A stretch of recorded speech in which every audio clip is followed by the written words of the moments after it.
How did we end up having these bullies in the first place? Well, I think it's a reflection, again, of the demise of the role of the family in Nigeria, particularly.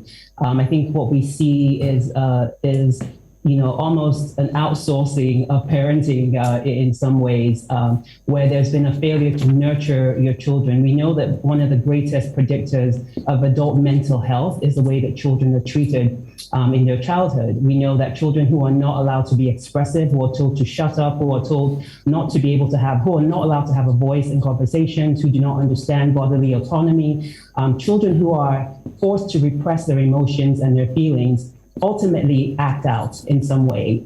Generally, it's through aggression. Sometimes you see the complete opposite, where you see children who are, who harm themselves or do other things. But most of the time, when it comes to bullying, what you see is that this failure to be allowed to be expressive, to be able to speak up, to be able to talk for yourself, to be believed, to be nurtured by your parents, and not be abandoned or allowed to be raised by somebody else who may not be paying the necessary attention to you. All of that ultimately results in some level of aggression that is then taken out on other people. I mean, of course, there are instances where it's just plain situations of jealousy. But a lot of the times, I think when we look at the history of children who are bullying, what we tend to find is a lack of emotional intelligence, a lack of the willingness by the parents to teach their children empathy and compassion, and a way to relate to other people, to understand their own emotions, and also to understand the emotions and the behaviors of other people, take that information